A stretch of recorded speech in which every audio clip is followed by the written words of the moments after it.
자, 오늘은 2025년 5월 16일 저녁 7시 41분 이제 야세르 책의 48장이고 창세기도 잘 나오는 내용이고 1666년 이제 요셉이 총리가 되기 바로 직전에 1년 전쯤이에요. 그래서 야세르 책 48장의 1절 그때 이삭이 180세로 사망했다. 야곱이 120세 때에 그 다음에 1665년 이삭이 죽은 후 1년이 지나서 총리로 요셉이 30살에 1665년부터 풍년이 7년 동안 그 다음에 기근이 7년 동안 시작되는 그때 총리로 취임을 했다.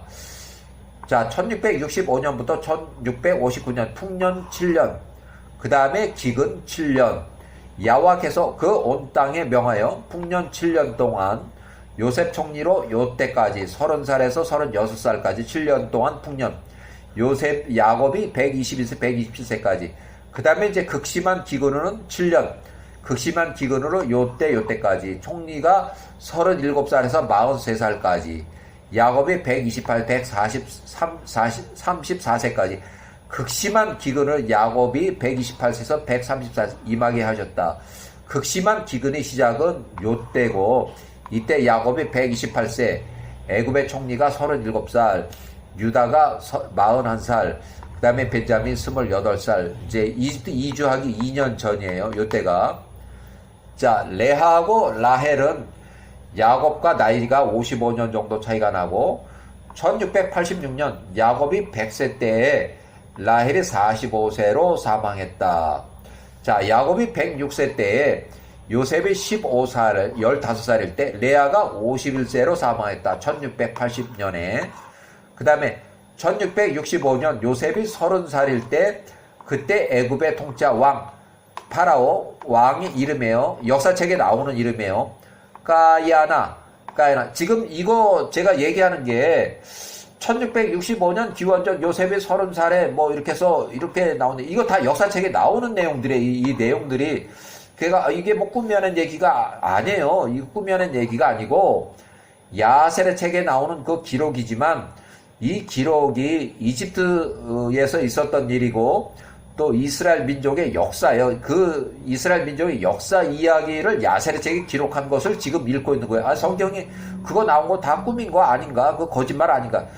그렇지가 않아요. 이게 이스라엘의 역사 이야기를 그대로 야세르 책에 기록한 것을 그냥 지금 읽어주고 있는 거예요. 자, 1665년 총리 요셉이 30살이었을 때 그때 애굽의 통치자 왕 역사책에 나오는 이름이에요. 이게 애굽 땅에서 그의 통치자 왕자 앉아 있었다. 그가 그 침상에서 누워 있을 때 왕이 꿈을 꾸었다. 파라오가 그의 꿈에서 보니 그가 애굽의 강 한복판에 서 있더라. 그가 서 있는데 그가 보니 보라 살이 찌고 외관이 좋은 소 7마리가 강으로부터 나오더라. 그리고 야위고 볼품이 없는 또 다른 7마리 소가 그들을 따라서 올라오더라. 그 볼품 없는 7마리 소가 보기 좋은 다른 7마리를 삼키더라. 그들이 외관이 처음과 같이 볼품이 없더라. 그가 깨어서 다시 잠이 들고 둘째 꿈을 꿨는데 보니 그가 울창하고 좋은 한 줄기에서 7 이삭이 올라오더라고. 그리고 그 가는 이삭이 그것들 뒤로 나오며 동풍이 다 불어오는 것과 함께 올라오더라. 그 가는 이삭들이 실한 이삭을 삼켰다. 그리고 파라오가 꿈에서 깨었다. 이건 창세기에 나오는 거 똑같은 내용이 아침에 왕이 그 밤의 꿈을 기억하고 그의 영혼이 그 꿈으로 인해서 슬퍼하고 곤란해하더라. 이에 왕이 서둘러서 애굽의 모든 마술사들을 불렀다. 그 현인들이 나가서 파라오 앞에 섰다.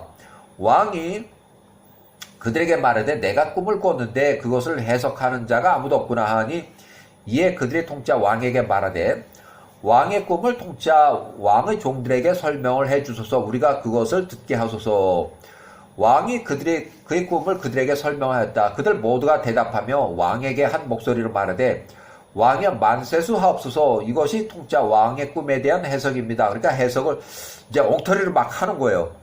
통짜 왕께서 보신 훌륭한 7소는 후에 통짜 왕께서 태어날 7딸들을 의미합니다. 어쩌고저쩌고 해가서 이제 거짓말을 이제 잔뜩 하노니까 왕이 믿질 않는 거예요. 그 자기 꿈을 해석하는 걸 쭉 들어보니까, 저거 아, 이래. 그러면서 이제 믿질 않고 뭐 이렇게 하다 보니까 이제 그게 꽤 길어요. 그 내용이 아직도 이렇게 한참 길어요. 그러니까 이제 그 뭐 현인들이나 마술사들이 이제 이렇게 왕이 보니까 애굽의 모든 현인들과 마술사들 가운데 어느 누구도 그에게 정확한 해석, 말을 하지 못하더라. 이에 통짜 왕의 진노가 점화되었고 그의 노가 그 안에서 불이 붙었다. 이에 왕이 그 모든 현인들과 마술사들이 그 앞에서 나가라고 명하니 그들 모두가 부끄러움과 불명예 가운데 왕 앞으로부터 나왔다. 왕이 선언문을 지시하며 애굽에 있는 모든 마술사들을 죽이라고, 그냥 마술사들 다 처형해 죽이라고 해서 명령을 했어요. 그들 중 한 사람도 살아나지 못하게 함이었다. 그 후에 왕에 속한 시위 대장들이 일어나서 각 사람들이 각자의 칼을 두르고 애굽의 마술사들과 현인들을 죽이기 시작했다. 이 메롯 이제 왕객에 속한 시위 대장들이 일어나서 각인이 각자의 칼을 두르고 애굽의 마술사들과 현인들을 죽이기 시작하는 그 큰 사건, 메롯이라고 이렇게 기준이 이름을 붙였어요. 이 메롯 후에 왕과 수장 술 맡은 집사가 왕의 수장 술 맡은 집사, 그러니까 먼저 번에 2년 전에 요셉이 꿈을 해석해 주었던 술 맡은 집사가 왕 앞에 나가서 절을 하고 그 앞에 엎드려 앉았다. 그 술 맡은 집사가 왕에게 말하되 왕이시여 만세소하옵소서. 또한 왕의 통짜가 이 땅에서 높임을 받으소서. 왕께서 통짜 왕의 종에게 그 당시에 화가 나셔서 지난 2년 동안 2년 전에 1년 동안 저를 감옥에 가두셨나이다. 저와 빵 굽는 자들을 수장 우두머리를 오게 있었나이다. 그때 거기에 시위 대장에게 속한 히브리 사람 그 종이 우리와 함께 있었습니다. 그의 이름은 요셉. 27세, 28세, 30살까지 요 3년 동안의 그 감옥에 있었고 생활이고 요셉이었습니다. 그의 주인이 보디발이 그에 대해 그의 부인 젤리카의 일, 성추문, 이제 그걸로 인해서 요셉을 감금의 집에 두었고, 그리하여 요셉이 거기서 우리에게 시중을 들었습니다. 우리는 그 감옥에 있은 지 얼마 지나서 저와 그 빵 굽는 자의 수장들, 우리가 한 밤에 꿈을 꿨습니다. 아침에 우리가 그 종 요셉에게 나가서 그 꿈에 대하여 말했는데 요셉 그가 우리의 꿈들을 우리에게 해석해 주었습니다. 우리의 각자의 꿈에 대해서 그가 정확하게 해석을 하였습니다. 그가 우리에게 해석한 대로 사건들이 그대로 진행이 됐습니다. 그의 말들 중 어떤 말도 땅에 떨어지지 않았습니다. 그러므로 이제 나의 주 통치자 왕께서는 까닭 없이 애굽의 백성들을 죽이지 않으십니다. 보소서, 그 노예가 여전히 그의 주인의 시위 대장에 의해서 그 감금의 집에 아직 감금되어 있습니다. 만약 이 일이 왕을 기쁘게 하신다면 그로 왕 앞에 나와 오게 하소서. 왕이 꾼 그 꿈에 대한 정확한 해석을 그 통치자 왕께 알릴 것입니다. 왕이 그 수장 술 맡은 집사의 말을 듣고 왕이 지시하여 애굽의 현인들을 죽이지 않도록 했다. 왕이 그 종들에게 지시하여 요셉을 왕 앞에 불러들이게 하며 그들에게 말하되 요셉 그에게 가되 요셉 그를 두렵게 하지 말라. 요셉 그가 혼란스러워하고 적절하게 말하는 법을 알지 못하게 될까 두렵도다. 왕의 종들이 요셉에게 나가서 요셉 그를 급히 감옥에서 빼내고 왕의 종들이 요셉을 목욕을 시키고 그의 수염을 깎아줬다. 요셉이 입고 있던 죄수의 옷을 벗기고 새로 깨끗한 옷으로 갈아 바꿔 입히고 왕 앞에 데리고 나왔다. 왕이 금으로 만든 에봇을 두르고 왕의 옷을 입고 그의 통짜 왕좌에 앉아 있었다. 순금이 그 위에 번쩍거리고 석류석과 루비와 에메랄드 모든 보석들이 어우러져 왕의 머리 위에 있었으니 눈이 현혹될 정도였고 요셉이 왕을 보고 매우 놀랐다. 왕이 앉은 왕좌는 자리는 금과 은, 은익스 보석으로 꾸며져 도금이 되어 있었다. 그 계단이 70계단이 있었다. 이것이 애굽에서 관습이었었는데 왕에게 나가서 말하는 자가 만일 왕의 목전에서 존경을 받는 왕의 그와 같은 자라면 그가 왕의 자리로 31계단만큼 올라가고 왕이 36계단만큼 내려와서 서로 대화하였다. 그러니까 31계단 더하기 36계단 총 67개. 그러면 3개 계단만큼 간격을 두고서 서로 대화를 한다는 얘기예요. 만일 그가 평범한 사람이면 그가 3계단을 올라가고 왕은 4계단을 내려와서 대화했다. 그러니까 거꾸로 7계단이면 전부가 70계단 중에서 7계단을 빼면은 63계단만큼 거리가 멀리 떨어져 있는 그런 이제 거리가 먼 거리에서 이제 대화를 해야 돼요. 그들이 관습이 그러하였다. 그런데 70가지의 모든 언어를 구사하는 사람은 70계단을 다 올라가서 통치자 왕 앞에까지 올라가서 말을 하였다. 70가지의 언어를 모두 구사할 수 없는 사람은 누구든지 그가 구사할 수 있는 언어의 수만큼 계단을 올라갔다. 그러니까 70개 언어를 전혀 못하면 70계단을 다 못 올라가고 오로지 나는 히브리 말만 할 수 있어. 그러면 뭐 한 계단만 올라가서 얘기를 해야 되는 그런 상황이에요. 애굽에서 그것이 그 당시에 관습이었으니 70가지의 언어를 구사하는 사람 외에는 그들을 통치할 수가 없었다. 요셉이 왕 앞에 나갔을 때 그가 왕 앞에 땅에 엎드려서 절을 하였고 그가 3계단을 올라가고 요셉이 3계단을 올라갔고 왕이 4째 계단에 내려와서 앉아서 그러니까 그 사이가 63계단 멀리 떨어져 있는 그 요셉과 대화하였다. 왕이 요셉에게 말하되 내가 한 꿈을 꾸었는데 그것을 적절하게 해석하는 자가 아무도 없었다. 내가 오늘날 명하여 애굽의 모든 마술사들과 현인들을 내 앞에 나오게 하고 내가 나의 꿈들을 그들에게 설명하였으나 아무도 그 꿈들을 내게 적절하게 해석하지 못하였다. 이후에 파라오 내가 오늘 너 요셉에 관하여 들었는데 내가 현명한 사람이며 내가 듣는 모든 꿈을 정확하게 해석한다 들었도다. 이에 요셉이 파라오에게 대답한 말하되 왕이여 당신의 꿈을 설명하소서. 정녕 그 해석은 엘로힘께 속한 것입니다 하니 왕이 요셉에게 자신의 꿈 소에 대한 꿈과 곡식 이삭에 대한 꿈을 설명한 후에 말하기를 멈췄다. 그때 요셉이 왕의 앞에서 엘로힘의 영에 의해서 감동되었으니 그날 이후로 그 왕에게 임하는 모든 것에 대하여 요셉이 알게 되었다.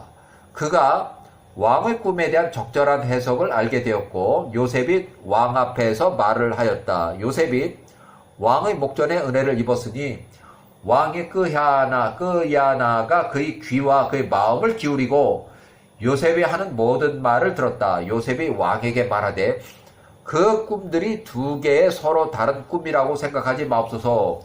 그것은 단지 하나의 꿈입니다. 엘로힘께서 이 땅에 걸쳐 행하시기로 선택하신 일을 왕의 꿈을 통하여 왕에게 보이신 것입니다. 이것이 왕의 꿈에 대한 적절한 해석입니다. 그 훌륭한 7소와 7 곡식의 이삭은 7년을 뜻하며 그의 나쁜 7소와 곡식의 이삭 또한 7년입니다. 그것은 한 꿈입니다. 보소서 이 온 땅에 걸쳐서 큰 풍년이 7년 동안 올 것입니다. 그 후에 그 뒤를 이어서 매우 심각한 기근이 7년이 있을 것입니다. 풍성한 모든 것이 이 땅으로 잊혀진 바 될 것이며 그 기근 7년이 이 땅의 거주민들을 삼킬 것입니다.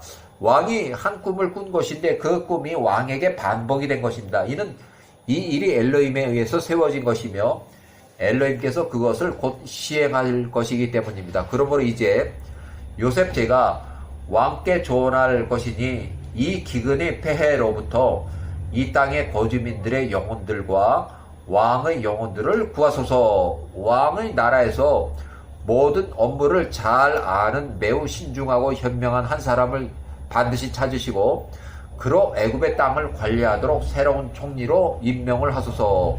왕께서 애굽을 관리하도록 임명하는 그 사람으로 하여금 그 아래에 둘 관리자들을 지정하게 하소서. 그들이 다가오는 그 풍년의 모든 음식, 식량들을 모을 것이고 그들로 왕께서 지정하신 그 창고들의 곡식들을 쌓고 보관을 할 것입니다.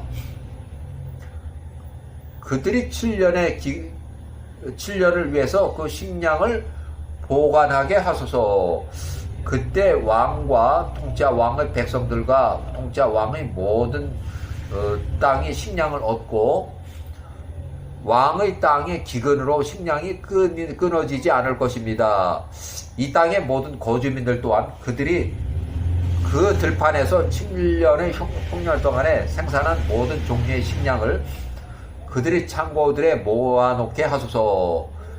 그리하면 그 기근의 날들에 그들이 식량들을 얻고 그로 인해서 살 수 있을 것입니다. 이것이 왕의 꿈에 대한 올바른 해석입니다.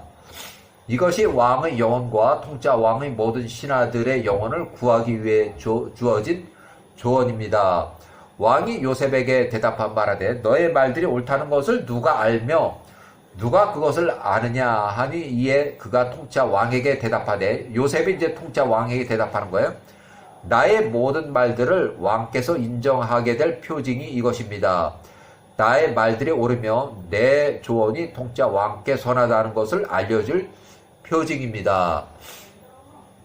보소서, 왕의 아내가 오늘 출산의 의자에 앉았으니 그녀가 당신에게 아들을 낳을 것이며 당신이 그 아들로 인해서 기뻐할 것입니다. 당신의 아들이 이 어미의 태로부터 나올 그 시간에 2년 전에 출생했던 요거는 2년 전이면 요셉이 28살일 때 술 맡은 관원의 그 꿈을 해석할 때 그때 태어난 사람이 그때 3일 후에 잔치를 했을 때 그때 출생한 그 장남이에요.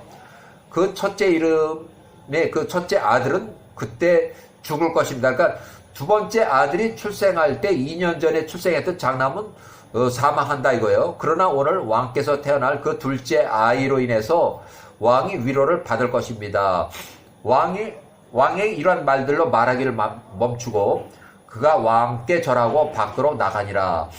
요셉이 왕의 앞에서 나갔을 때 요셉이 왕에게 말했던 그 표징들이 그날 임하였다. 왕비가 그날 둘째 아들을 낳고 왕이 그의 아들에 관한 기쁜 소식을 듣게 되었다. 그가 둘째 아들이 출산했다는 기뻐할 때에 보고하는 자가 왕의 앞에서 나갈 때에 왕이 큰 아들 장남이 땅에 떨어져 죽은 것을 왕의 종들이 발견하였다.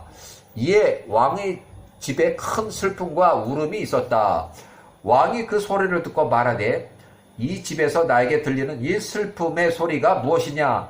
왕의 첫째 아들이 죽었다고 그들이 왕에게 보고하였다. 요셉이 했던 모든 말이 옳았다는 것을 왕이 이제 알았고 요셉이 말했던 대로 그날 왕에게 태어난 둘째 아들로 인해서 왕이 첫째 아들 장남이 죽었다는 사망했다는 그 내용이 위로를 받았다. 이렇게 해서 둘째 아들이 이때 출생을 해서 이제 81세에 요셉이 이제 110세로 사망한 1년 후에 마그론이 81세로 전투에서 선사하는, 그러고 나서 힉소스 왕조가 이제 멸망하는 단계로 들어가게 되는 거예요. 자, 요셉이 30살에 이집트 총리가 되다는 그 내용으로 이제 또 이어질 건데, 일단은 여기까지